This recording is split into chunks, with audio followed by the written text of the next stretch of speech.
My name is Erica Burton, and I focused on disability in Russia.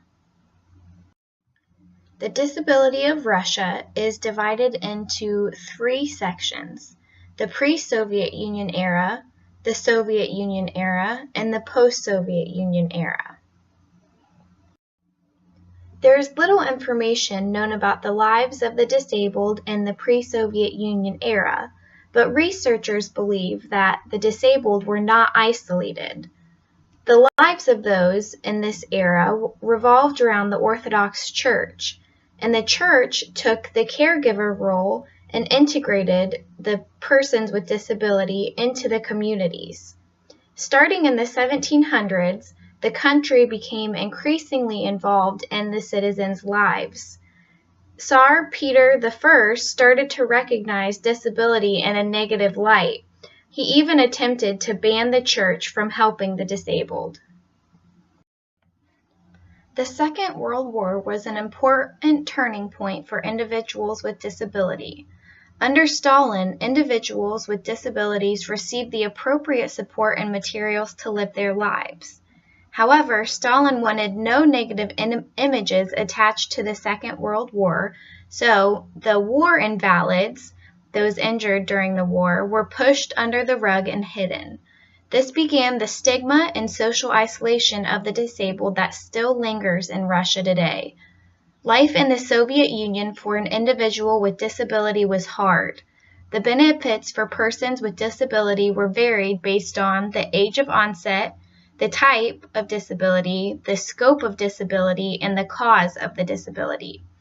Those who became disabled during the war received better benefits than those who were born with the disability. The Soviet Union's strategy for a person with disabilities was to send them away from the spotlight, claiming that rehabilitative groups or homes in the countryside would be more beneficial. This further isolated these individuals while encouraging the stigma that was placed on them. Today in Russia, which is considered the post-Soviet Union era, individuals are still fighting the stigma that was placed on them decades before. Unfortunately, the government still refers to these individuals as invalids. After the Soviet Union fell, there was much talk about change.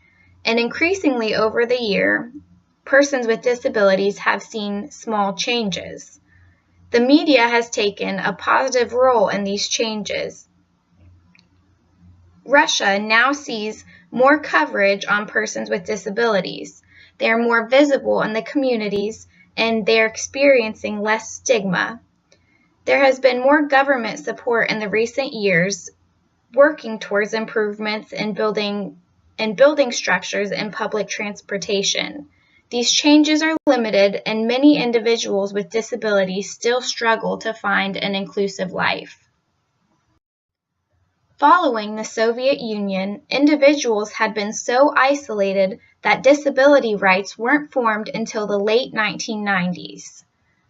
Since then, Russia has ratified the Convention on the Rights of Persons with Disability. In their Russian Federation Constitution, they have disability rights slightly highlighted in a single article. A decree was signed by the President of the Russian Federation in 1993. This decree declared that the state would support all activity assisting the citizens with disabilities. Then in 1995, the Federal Law on Social Services and the Federal Law on Social Protection was enacted. Russia's total population is estimated to be about 142 million people. Through my research, I found that there is very limited data on persons with disability.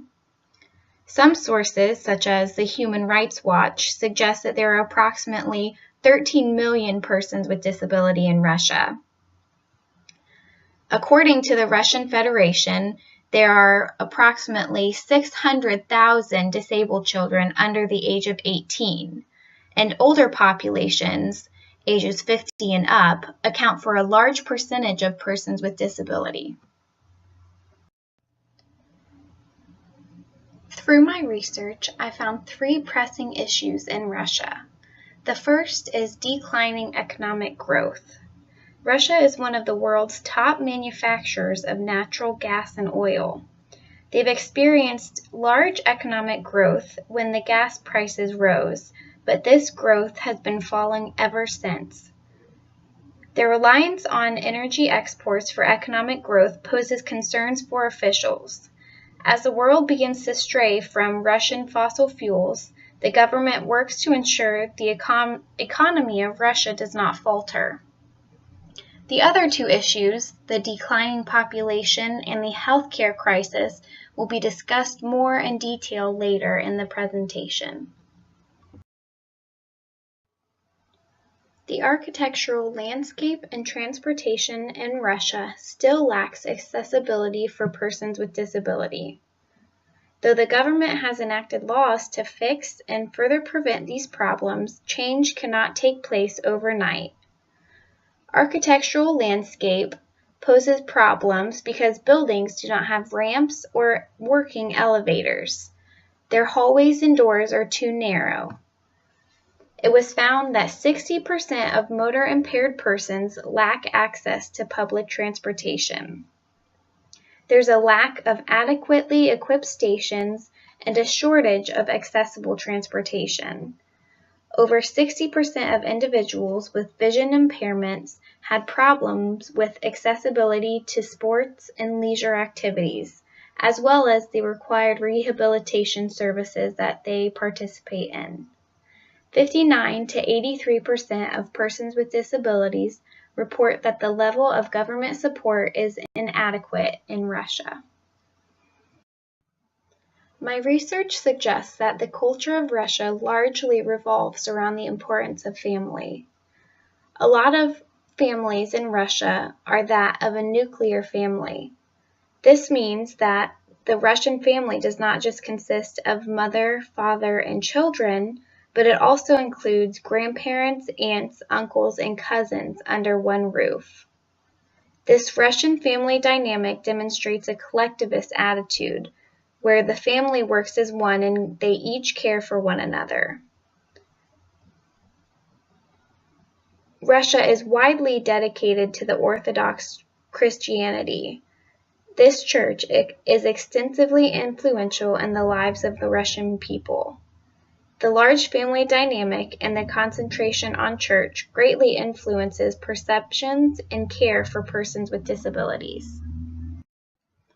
The General Comment number 7 from the UN Committee on the Rights of the Child specifically highlights implementing child rights in early childhood. This general comment highlights early intervention for children and works to provide these early intervention services. Early intervention in Russia includes working with families and children as a team. They offer psychological support to families as well as children. They provide legal support. They provide social inclusion for families and children with disabilities, and offer support for inclusive preschool education. Though the Russian government has made attempts to provide better school services for children with disability, it is still argued that these services fall short. Parents have the choice of sending their child to a mainstream school, specialized school, or keeping them at home for their studies. Parents have reported that there are still significant barriers that keep their children from receiving an equal education. These barriers include a lack of appropriate infrastructure, a lack of transportation, and a lack of teachers with the appropriate training for their children. This means that the parents cannot send their children to the mainstream schools, which means they are forced to attend either specialized schools where they are further segregated from the community, or they are forced to study at home with no social contact at all. As seen earlier in the presentation, a declining population is a large area of concern in Russia. We see life expectancy declining and infant mortality increasing. Russia has one of the highest abortion rates in the world. In 1995, for every 100 live births, there were 225 abortions completed. This rate has only increased since then. Excessive alcohol consumption is notorious in Russia and another area of concern for health considerations.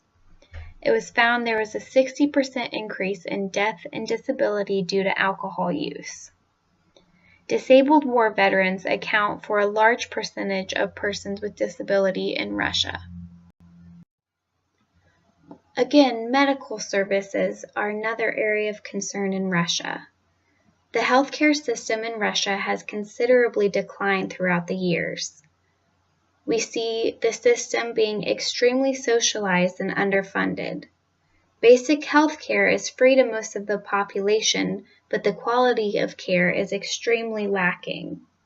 The country has a multitude of doctors and specialists working in the healthcare system, but this does not make up for the extreme problems they face. Citizens who are disabled in Russia face a lack of accessible exam and diagnostic equipment, a lack of appropriately trained healthcare professionals, and an overall unawareness of the rights they are entitled to. Mental health disorders account for the second highest burden of disease in the Russian Federation. With the downfall of the Soviet Union, the country saw an increase in mental illness and an increase in suicide rates. There's also a high prevalence of post-traumatic stress disorder, depression, and schizophrenia seen in Russia today. Psychiatry services in Russia are controlled by the Independent Psychiatric Association of Russia. Just as the healthcare system, the mental health system is extremely underfunded to the point of near collapse.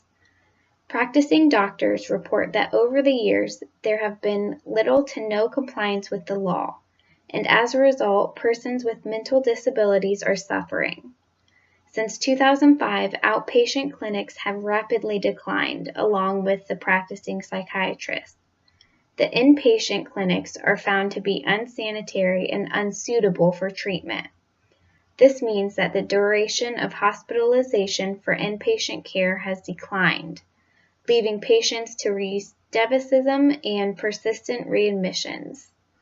The mental health treatments have declined as well. With less practicing psychiatrists, their workload has grown tremendously. On the positive side, despite these conditions, some reports find that these institutions are still able to provide beneficial inpatient and outpatient care for those who need it. Russian law appears to be progressive in terms of rights for individuals with disabilities. Again, the problem is the enforcement of the law by the government. A majority of persons with disabilities run into physical barriers daily, leaving them unable to leave their home. The Human Rights Watch interviewed a Russian citizen, Maria. Maria lives on the 3rd floor of her apartment, and one day the complex's elevator broke. This left Maria stranded in her apartment for weeks on end, with her mother having to leave the apartment to retrieve things for her. Maria is not alone. Many individuals with disabilities face the same problems. Apartments built before 2001, which was before accessibility standards were created, have doorways and elevators that are too narrow, and most front entrances lack the appropriate ramps. Employment for persons with disabilities in Russia is essentially non-existent. The Russian government and law does outline specific requirements regarding the hiring of persons with disabilities. But again, we see the government failing to enforce these laws. Only 20% of persons classified as having a disability are employed. These persons are discriminated against and not given equal opportunities. They are forced to work in harsh work environments while receiving lower pay. Non-government organizations do work to find persons with disabilities employment, but these are the only employment services found in Russia. Rehabilitative technology seems to be one of the positives in Russia. This technology is advancing exceptionally. A global reporter attended the first international competition called Cybathon. This competition was designed specifically for individuals who use high-tech assistive devices. Russia had one of the largest groups to compete. Their group was made up of 6 separate teams who engineered and created their own revolutionary technology.